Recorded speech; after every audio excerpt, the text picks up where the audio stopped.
Start. আসসালামু আলাইকুম। এই মৃত্যুর দায় আসলে কে নেবে? প্রিয় দর্শক, গতকাল থেকে আমরা দেখছি রাজশাহীর দুর্গাপুর উপজেলার ৪ নং দেলুয়াবাড়ি ইউনিয়ন যেটি রয়েছে সেখানে জুবিশু এবং বখতিয়ারপুর মাঝামাঝি আঙ্গার বিল আসলে যেটা রয়েছে, আঙ্গার বিলের বলা যায় যে মাঝামাঝি এই জায়গাতে একজন দিনমজুর তার কিন্তু আসলে প্রাণ গেছে এবং জাহাঙ্গীর আলম নামে সেই ব্যক্তির বাসা হচ্ছে জুগিশোতে। একটু যদি আপনাদের দেখাই যে এই এলাকাতে আংরার বিলে এখন আগে যেমন ধান চাষ হতো বা অনেক ফসল আসলে চাষ হতো, এখন কিন্তু পুরোটাই হয়ে গেছে পুকুর হয়ে গেছে। এবং আমরা দেখতেই পাচ্ছি যে এখানে আসলে দেখতেই পাচ্ছেন যে আপনারা মাটি উত্তোলনের যে বিষয় সেগুলো কিন্তু আসলে চলছে। একটু আপনাদের আমি মূল বিষয়টা আসলে বলে রাখি।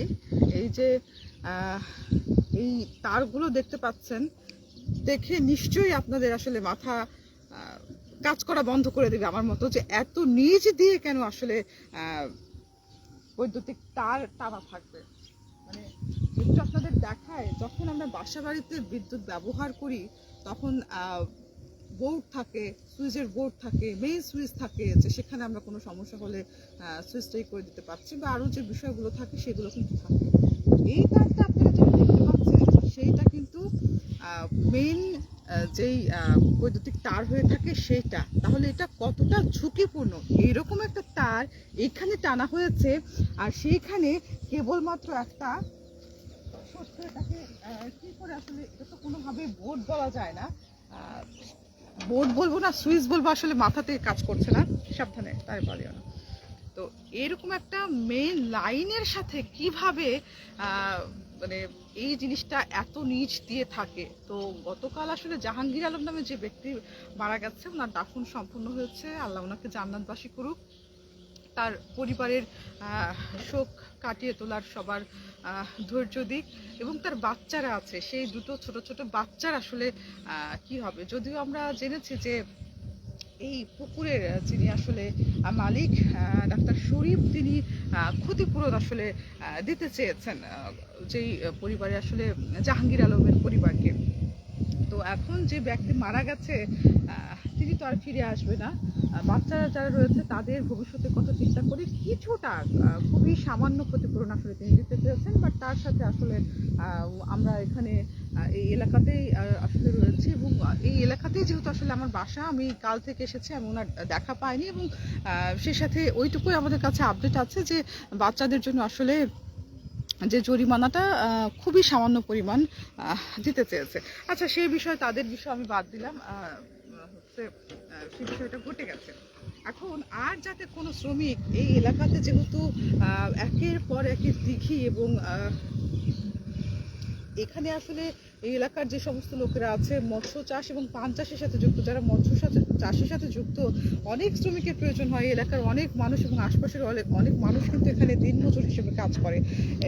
তাদের আসলে কি হবে? এইরকমভাবে যদি বৈদ্যুতিক অবৈধভাবে যেই স্থাপনাগুলো সেগুলো যদি থাকে, সামনেও আপনারা লক্ষ্য করছেন যে তার জড়ানো আছে কিভাবে, আপনাদের মাথা খারাপ হয়ে যাবে। এগুলো সব হচ্ছে প্রধান বৈদ্যুতিক তার, তাহলে খুব স্বাভাবিকভাবে এখানে হাত দিলে মানুষের মৃত্যু তো ঘটবে। দেখে তো এইটা হচ্ছে এখানকার বিষয়। আপনাদের একটু জানিয়ে রাখি, এখানে আসলে দোষ কার দেয়া যাবে আপনারা কমেন্ট সেকশনে জানান। অবশ্যই পুকুর মালিক যিনি রয়েছেন ডাক্তার শরীফ, উনার অসচেতনতা তো রয়েছে, এটা আসলে বোঝাই যাচ্ছে, এটা লুকানোর কিছু নাই।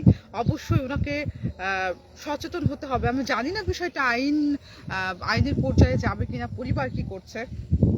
তো যাই হোক, আমরা শুধু এইটুকু বলতে চাই যে অবশ্যই অসচেতনতা তো রয়েছে, গাফিলতি তো রয়েছেই পুকুর মালিকের, সেই সাথে পল্লী উন্নয়ন বোর্ড উনাদেরও কিন্তু আসলে এখানে বড় মাত্রার একটা বলা যায় যে গাফিলতি রয়ে যায়।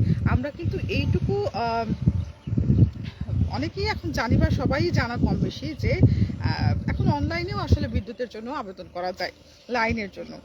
তো কৃষি জমিতে বিদ্যুৎ সংযোগেরও কিন্তু কিছু নিয়ম রয়েছে, কৃষি লাইসেন্সের প্রয়োজন হয়, অন্যান্য কাগজপত্রের প্রয়োজন হয়, লোডের যে চাহিদা, এইচপি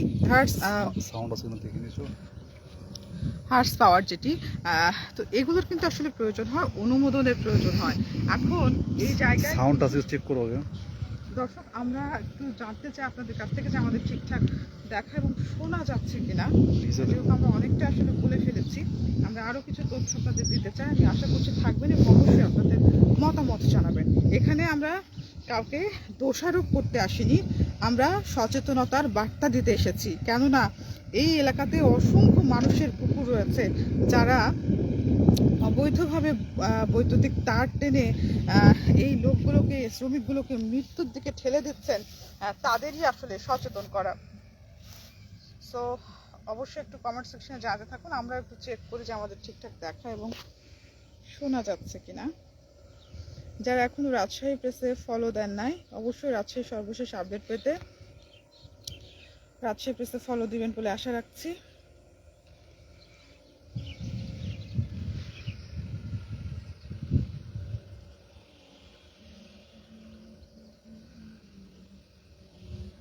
দুঃখিত প্রিয় দর্শক, আমি আসলে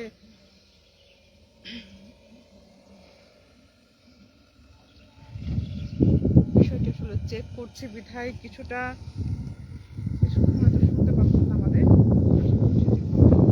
দেখবেন এবং হ্যাঁ, আমাদের দেখা যেমনটি বলছিলাম যে থাকতে হবে। পল্লী উন্নয়ন বোর্ডের কথা যদি বলি, যে একটা কারেন্টের পোলও যে দূরে দেখা যাচ্ছে, আমি জানি না ক্যামেরাতে আপনারা বুঝতে পারবেন কিনা, আমি ক্যামেরায় অনুরোধ করবো দেখার জন্য। অনেক দূরে যে কারেন্টের পোল সেটা দেখা যাচ্ছে, সেরকম একটা লাইন থেকে এই যে মেইন বৈদ্যুতিক তার যেটা, সেটা কিভাবে এত নিচ দিয়ে এই বরাবর কেন হচ্ছে টানা থাকবে, আর বৈদ্যুতিক তার নিচে কেন পড়ে থাকবে, এই প্রশ্নের উত্তর কে দেবে? এই প্রশ্নের উত্তর কে দেবে? যিনি গতকাল মারা গেছেন তার পরিবারে কিছুটা জরিমানা দেওয়ার জন্য আশ্বস্ত করা হয়েছে, খুবই কম পরিমাণ। তো সেটা যাই হোক, সেটা তারা বুঝে নেবে, আমি তাদের নিয়ে আর কথা বলছি না। কিন্তু এই এলাকায় অনেক শ্রমিক রয়েছেন, অনেক দিন মজুর রয়েছেন, যারা এখানে প্রতিদিন কাজ করেন বা হয়তো কিছুদিন অন্তর অন্তর কাজ করেন, তাদের জীবনের দায়ভার কে নিবে? এই বৈদ্যুতিক মেইন তার নিচ দিয়ে কেন থাকবে, এবং এটা পুকুরের মালিক যিনি রয়েছেন তিনি কেন দিন মজুরদের জীবনের কথা ভাববে না? আর সব থেকে বড় কথা, পল্লী উন্নয়ন বোর্ড কেন এটার লাইনের যে সংযোগ সেটি হচ্ছে সংযোগ প্রদান করবে? তারা কেন সার্ভে করলো না, দেখলো না কেন সরেজমিনে এসে? আর যদি তারা দেখে যাওয়ার পরেও আসলে এই লাইনের সংযোগ দিয়ে থাকে, তাহলে এটার উত্তর আসলে কে নিবে? তো এটি হচ্ছে বিষয়।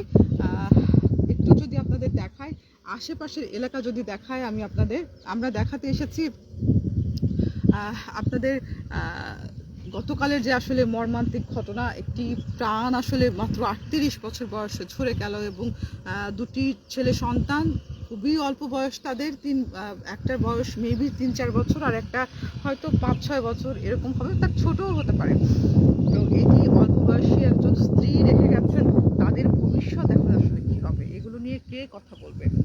তো যাই হোক, আমি বারবারই আসলে বলছি যে তাদের বিষয়টা আসলে মিটে গেছে, আমি তাদের টানছি না, কিন্তু ভবিষ্যতে যারা এখানে আবার কাজ করতে আসবে, তাদের জীবনের দায়িত্ব কে নেবে? এখানে শুধুমাত্র অনেকের পুকুর রয়েছে, অনেকেই সচেতনতা অবলম্বন করে, অনেকের সমাজে একটা ভালো জায়গাও তৈরি হয়েছে তাদের, বাট যারা আসলে সচেতনতা অবলম্বন করছেন না, অবশ্যই আপনাদের সচেতনতা অবলম্বন করতে হবে। যে কাজটি আসলে হয়েছে অত্যন্ত লজ্জাজনক, অসচেতনতা এবং গাফিলতির কারণে কিন্তু আসলে হয়েছে।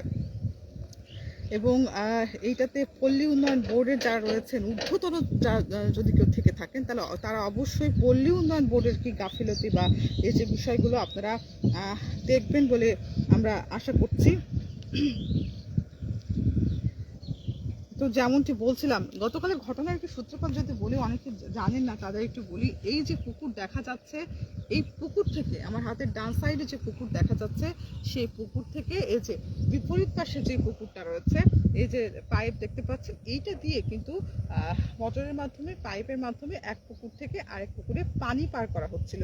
এই যে পানি পার করা হচ্ছিল, একটা সময় কোনো একটা সমস্যার কারণে বন্ধ হয়ে যায় বা হচ্ছিল না, তখন এই যে মেন সুইচ এইখানে, এই যে আপনাদের দেখা, আমার হাত দিতে আসলে ভয় লাগছে, যদিও মনে হয় এখন লাইন বন্ধ করা আছে, তারপর আমি হাত দিচ্ছি না, আপনাদের শুধু দেখাই।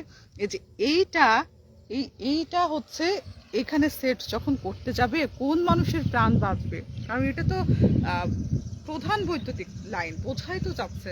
সো ওইখানে কোনো সতর্কতার কোনো নাই, কোনো বোর্ড নাই, কোনো সুইচ নাই, কোনো মেন সুইচ তো দূরের কথা, এগুলো নাই, তাহলে কোন মানুষের প্রাণ বাঁচবে?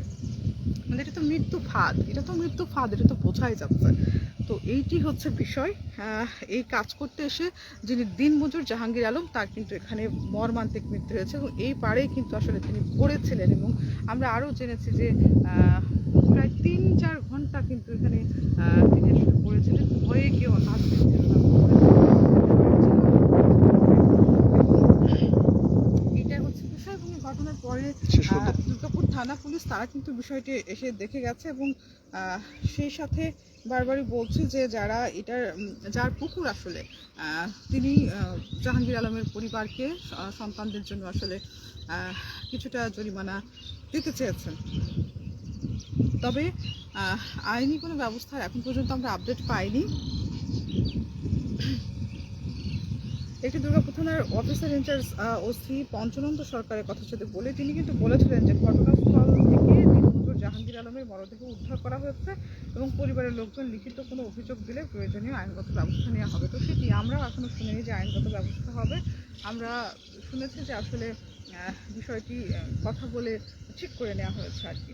তো অনেকেই থাকে, অনেক পরিবার যে আইনি জটিলতায় যেতে চায় না, বা সেটা তাদের পরিবারের বিষয়, আমি তাদের পরিবারে যাচ্ছিই না, যে তাদের যেটা ভালো মনে হয়েছে তারা অবশ্যই সেটা করেছে। বাট পল্লী উন্নয়ন বোর্ড এই তারটা এই যে অবৈধভাবে নিয়ে আসা হলো, বলা যায় যে চুরি করে যে নিয়ে আসা হলো, সংযোগটা আসলে পেলো কোথায়? বা বাসা বাড়িতে যে সেফটিটা অবলম্বন করা হয় যে এই ক্ষেত্রে কৃষিক্ষেত্রেও তো একটা সেফটির বিষয় রয়েছে, কৃষি জমিতে সেচ কাজে বা অন্যান্য কাজে যখন আসলে বৈদ্যুতিক লাইন নেওয়া হয় তারও কিন্তু একটা নির্দিষ্ট সীমানা থাকে বা নির্দিষ্ট নিয়ম থাকে। তো এটা কেন আসলে মানা হলো না? এখানে দোষ কার, গাফিলতি কার?